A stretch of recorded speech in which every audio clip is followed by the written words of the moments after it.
E aí vamos falar do grande despertamento nos Estados Unidos. De novo, o assunto é avivamento. Século XVIII é o ano em que Deus intervém. Ele faz a igreja morre em todo lugar. Ela era plenamente ortodoxa, mas ortodoxia só não basta. Precisa ter a vida de Deus na alma do homem, para usar o termo do livro do Scougal.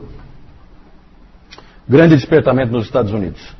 Aí, com certeza, a grande figura é George Whitefield, que é inglês, mas foi o grande catalisador do que aconteceu nos Estados Unidos. Não sozinho, evidentemente que aí nós temos outros grandes nomes, sendo que o principal deles é Jonathan Edwards, que nós vamos falar dele daqui a pouco.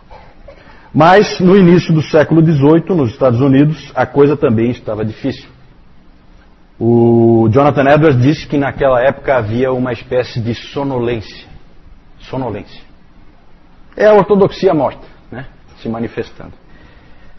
Ele fala que quando ele chegou em Northampton, onde ele foi pastor, ele observou uma grande falta de compromisso nos jovens, descompromissados com a palavra de Deus, totalmente apáticos em relação a todas as coisas de Deus. O nível da igreja, vocês podem imaginar como era, por meio desse Halfway Covenant, aliança do meio caminho. O que é essa aliança do meio caminho? Olha só que ponto que chegou a igreja. A aliança do meio caminho é o seguinte: as igrejas da Nova Inglaterra, nós estamos falando aqui nos Estados Unidos, certo? Estados Unidos, ali o nordeste dos Estados Unidos, a Nova Inglaterra. A igreja fez o seguinte: as igrejas, elas entraram em aliança e combinaram esse esquema aí. Qual é o esquema? Elas permitiram que pessoas que fossem decentes na sociedade, não os depravados e coisas assim, mas pessoas decentes, corretas, mas que não professavam a fé cristã, eles permitiam que essas pessoas batizassem seus filhos nas igrejas e participassem da ceia do Senhor. Meio caminho, né? O indivíduo é assim, ele é quase crente. Quase crente. Né? Aquela velha ideia de que cristianismo é moralidade. Certo? Não é, nunca foi, e na verdade é exatamente onde John Wesley estava indo. Ele não usava a justiça de Cristo, estabelecia a sua própria. Isso é moralidade. Estabelecer a sua justiça é moralidade. Cristianismo é justiça de Cristo. Então, olha só o nível em que a coisa estava. Aí você imagina os problemas que isso causa. Você tem a igreja cheia de gente que não é convertida, nunca foi, não professa a fé cristã. A ceia do Senhor começou a ser considerada cada vez mais uma ordenança convertedora. Então, o indivíduo vem, digamos aqui na nossa igreja, ele não é cristão, ele não professa a fé cristã, mas ele faz parte da sociedade, ele quer participar da igreja, como é muito comum, mais ou menos como é frequente acontecer com o nosso catolicismo aqui, o catolicismo no Brasil. É importante que o indivíduo esteja na igreja. Se ele acredita ou não, não faz a menor diferença. Ele tem que estar na igreja por uma questão social. E ali acontecia isso, só que era uma igreja protestante. E então vocês imaginam o problema que era isso aí. Ele vinha, ele participava, se ele tomava a ceia, estava convertido. Essa era a ideia. Certo? Não é mais o batismo que simboliza a salvação, é a ceia. Né? Porque batizar ele não vai. Mas participar da ceia sim. Então o clima era ruim, era difícil. Um historiador moderno colocou assim: na terceira década do século XVIII, primeira década, 1700 a 1710, 1710 a 1720, 1720 a 1730, terceira década, 1720 a 1730. Na terceira década do século XVIII, o calvinismo havia perdido seu trovão. Sua visão da existência humana como um grande e impressionante drama foi ofuscada pela ideia de que a natureza é benigna, o homem é racional, a salvação é virtude moral e boas obras, e Deus é a benevolência universal. Típico liberalismo teológico. Típico. Harvard tinha caído completamente num liberalismo teológico e Yale estava apavorado porque estava caindo também. Até os diretores de Yale correram para botar a confissão de fé de Westminster para os estudantes estudarem. E William Ames, puritano William Ames, os livros dele para eles estudarem também, mas não adiantou muito não. Também Yale tinha se perdido para um liberalismo teológico. Alguns nomes resistiam, como Cotton Mather, que eu falei antes.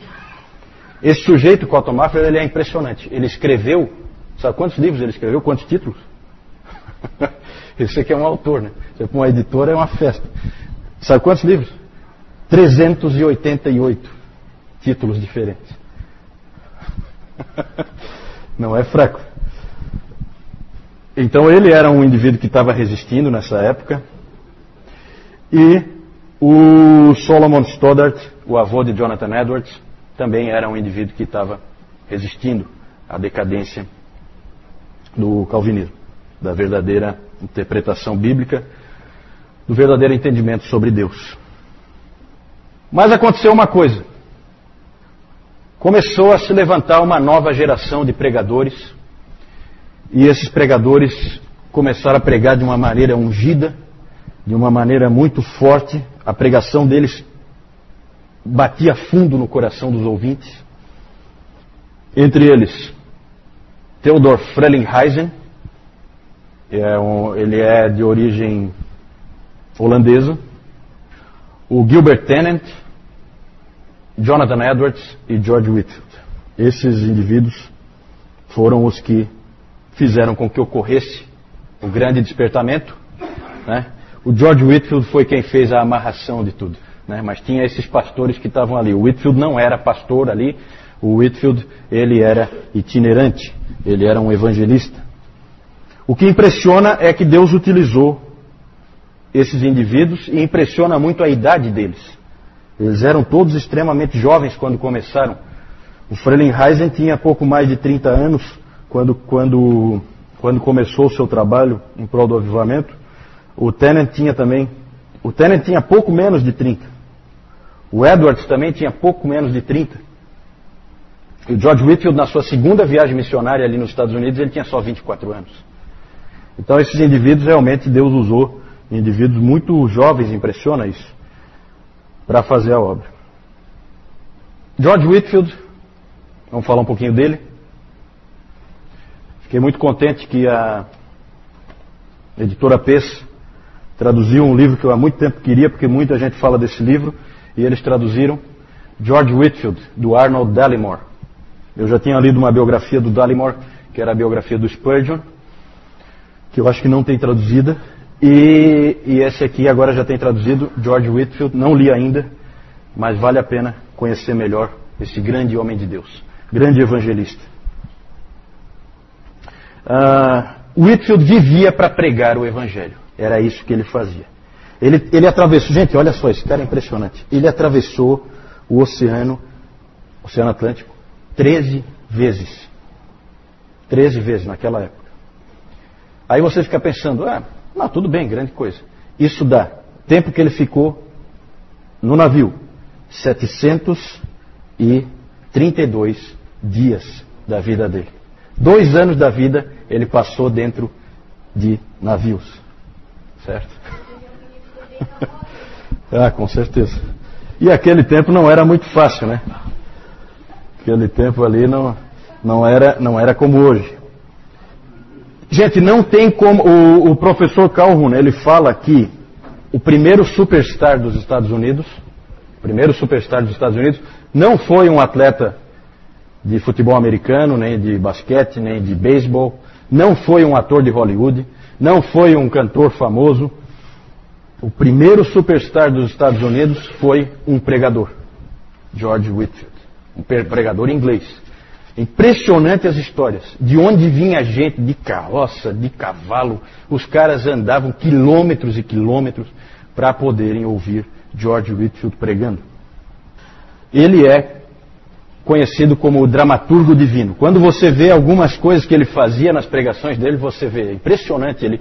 Ele tem histórias assim que são fantásticas. Tem histórias em que ele vai contando a história de um cego andando no precipício, e ele conta de uma maneira que o indivíduo levantou no meio e se apavorou, queria segurar o sujeito que estava caindo. Tal a vivacidade das narrativas dele. Às vezes ele pregava dizendo assim, ó, eu tenho um anjo saindo daqui, ele está voltando para o céu. Será que ele vai voltar sem nenhuma alma ganha para o Evangelho? É assim que ele fazia. Às vezes, isso vinha na hora, as ideias dele. Por isso que ele é o dramaturgo divino, porque ele criava essas imagens assim que alcançavam o povo. E aí ele fazia, olhava para o céu e fazia: volta, Gabriel, volta! Tem uma alma aqui querendo que tu leves a mensagem de que ela se entregou para o Senhor Jesus Cristo e nasceu de novo. Nascer de novo é a grande mensagem. Nascer de novo é a grande mensagem de George Whitefield. Novo nascimento. Foi isso que Deus disse para ele quando ele leu o livro do Scougal. E era isso que ele pregava. Isso é novo. Isso é novo. Né? Daqui a pouco eu vou falar um pouco mais sobre essa questão aí do novo nascimento. O próprio filósofo David Hume, empirista, totalmente descrente, né? Ele foi visto uma vez se esgueirando no meio da multidão para ouvir George Whitefield. Aí alguém estranhou aquilo, né? Poxa, um indivíduo totalmente ateu, iluminista, né? Como é que vai ouvir um pregador do Evangelho? E aí a pessoa estranhou, essa pessoa estranhou e perguntou para ele: você não crê no que ele está pregando, crê? Aí o David Hume respondeu assim: eu não, mas ele crê. Então ele queria ouvir um indivíduo que realmente conhece a verdade. Ele morreu em Massachusetts em 1770. Morreu nos Estados Unidos. Por isso que não deu 14, deu 13 viagens. Né? Teve uma que foi só de ida. Lembre-se sempre que ele é inglês. O impacto de George Whitefield é gigantesco. Conversões. Novo nascimento era a ênfase dele. A mensagem evangélica passou a ser: você precisa nascer de novo. A mensagem de João 3. E ele pregava isso num contexto calvinista, toda a doutrina dele é calvinista. E o interessante é que com isso formou-se um novo conceito: o evangelicalismo. O evangelicalismo. O que é isso? É assim, não é mais... O mais importante não é mais eu ser membro da igreja X ou Y, mas é eu ter nascido de novo, independente da igreja onde eu estou. E o meu irmão é o indivíduo que nasceu de novo, não necessariamente o indivíduo que senta do meu lado na igreja. Eu sei que aquele indivíduo que nasceu de novo, esse é meu irmão. Mesmo que eu seja um batista e ele seja um presbiteriano, ou ele seja um metodista e eu seja um anglicano, isso não importa. Essas barreiras foram muito derrubadas por George Whitefield. Tem até uma história, uma famosa história de uma pregação que o Whitefield fez, em que ele perguntava assim, é o dramaturgo divino, tá? Ele perguntava assim, olhava para o céu: Pai Abraão, quem está aí contigo no céu? Algum episcopal por aí? Resposta: não, nenhum episcopal. Haveria algum presbiteriano? Nenhum presbiteriano. Então talvez poderia haver aí algum independente ou dissidente? Não, não temos destes aqui também. Algum metodista então? E o Whitefield se considerava metodista. Né? Não. Então quem você tem aí com você? Aí o pai Abraão respondeu: nós não conhecemos esses nomes aqui. Todos que estão aqui são cristãos, crentes em Cristo, homens e mulheres que foram purificados pelo sangue do Cordeiro. Aí o Whitefield parou, olhou para baixo de novo e falou assim: é mesmo? É assim? Então que Deus nos ajude. Deus nos ajude a esquecer todos esses nomes de partidos e a sermos cristãos de fato e de verdade. Esse é o impacto. Esse é o evangelicalismo. Certo? Nada de partidos. Nascer de novo. É isso que precisa. Só que isso parece que isso aí seria uma coisa que uniria os cristãos, né? O problema é que não une porque justamente você tem as igrejas cheias de pessoas que não nasceram de novo, certo? E na verdade então toda a pregação de Whitefield e o avivamento, o grande despertamento nos Estados Unidos provocou divisão em praticamente todas as denominações, entre as novas luzes e as velhas luzes, assim que se chamava, né? Quem concordava com as verdades que estavam sendo pregadas por Whitefield, Edwards e outros, e quem não concordava achava que do jeito anterior era melhor. Então isso aí sempre costuma acontecer. Outro efeito de George Whitefield foi, e do grande despertamento, foi a chamada democracia espiritual. Num bom sentido. Depois nós vamos falar de uma democracia num sentido ruim. Essa aí num bom sentido. Todas as pessoas são iguais perante Deus. George Whitefield pregava para todo mundo. Tem relatos maravilhosos de escravos que amavam esse homem. Ele nunca fez trabalho para acabar com a escravidão, mas eles amavam ele. Os escravos diziam que entendiam ele, entendiam a pregação dele, entendiam a mensagem. Ele pregava para todas as pessoas, para ele não tinha distinção. Todas as pessoas eram iguais para ele. Então, isso é que é a democracia espiritual. Não foi sempre assim. Um escravo, para muita gente nas igrejas, era considerado subgente. E não precisava de conversão, não precisava de nada disso. Para George Whitefield não existe isso. Precisa ser alcançado, precisa nascer de novo, como todo mundo. Como os reis e rainhas também precisam. Todo mundo. Nessa época, muitas escolas foram fundadas. O famoso seminário de Princeton foi fundado em 1746. Dizem, né, reza a tradição, que Princeton foi fundada porque David Brainerd foi expulso de Yale. Certo? É isso que dizem. Como ele foi expulso de Yale, fundaram Princeton por causa da revolta com o Yale. Né? O David Brainerd foi expulso de Yale por criticar um professor de lá. Mas a força do calvinismo persistiu por meio de um outro homem também, que nós vamos falar agora. Antes vamos só ver aí algumas figuras. Esse é o Cotton Mather. George Whitefield, ele era estrábico. Olha aqui, olha essa figura aqui. Então ele era estranho, né? Mas Deus, né? O pessoal olhava ele pregando e achava aquilo diferente, né? Aqui ele pregando ao ar livre. Aqui a condessa de Huntington. Grande homem de Deus, George Whitefield.